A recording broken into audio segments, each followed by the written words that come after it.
Second verse of the Tao Te Ching. Quote, "Under heaven all can see beauty as beauty, only because there is ugliness. All can know good as good, only because there is evil. Being and non-being produce each other. The difficult is born in the easy. Long is defined by short, the high by the low. Before and after go along with each other. So the sage lives openly with apparent duality and paradoxical unity. The sage can act without effort and teach without words, nurturing things without possessing them. He works, but not for rewards. He competes, but not for results. When the work is done, it is forgotten. That is why it lasts forever." Unquote. Living the paradoxical unity. The concept of something or someone being beautiful is grounded in a belief system that promotes duality and judgment. This way of thinking is prevalent and commonplace for just about everybody in our culture, perhaps even having some value in society. I encourage you to explore the concept of paradoxical unity in this second verse of the Tao Te Ching. By changing your thoughts, you can change your life and truly live the bliss of oneness. Has it ever occurred to you that beauty depends on something being identified as ugly?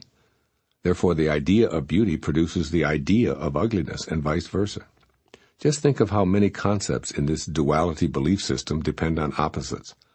A person isn't tall unless there's a belief system that includes short. Our idea of life couldn't exist without that of death. Day is the opposite of night. Male is the antithesis of female.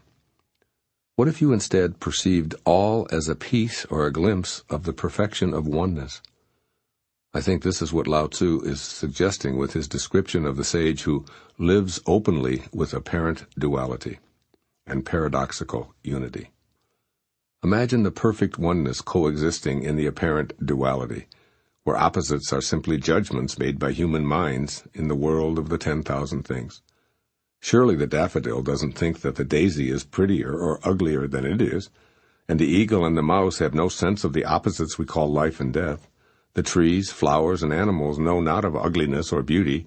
They simply are, in harmony with the eternal Tao, devoid of all judgment. As the sage lives openly with apparent duality, he synthesizes the origin with the manifestation, without forming an opinion about it. Living without judgment and in perfect oneness is what Lao Tzu invites his readers to do. He invites our wisdom to combine perceived opposites and live a unified life.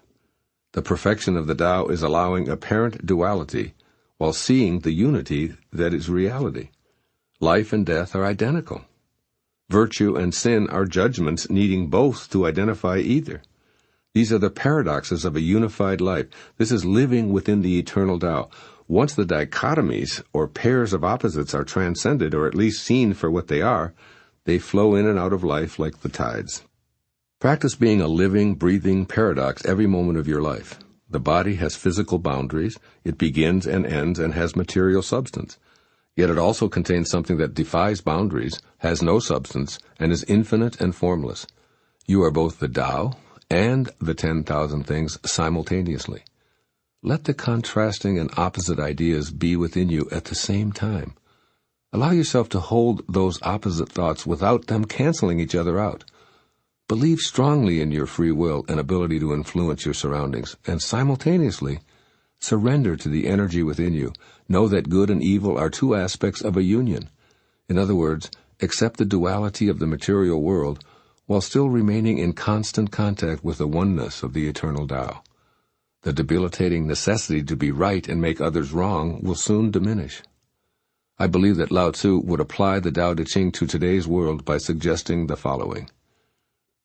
First, live a unified life. Enter the world of oneness with an awareness of the propensity to compartmentalize everything as good or bad, right or wrong, beautiful or ugly, are standards of the physical world, not the Tao. Contemplate the insight that duality is a mind game. In other words, people look the way they look, period. Criticism is not always necessary or helpful. See the unfolding of the Tao inside everyone, including yourself, and be at peace with what you observe. Be a good animal, and move freely, unencumbered with thoughts about where you should be and how you should be acting. For instance, imagine yourself as an otter, just living your otterness. You're not good or bad, beautiful or ugly, a hard worker or a slacker. You're simply an otter, moving through the water or on the land freely, peacefully, playing and without judgment. When it's time to leave your body, you do so, reclaiming your place in the pure mystery of oneness.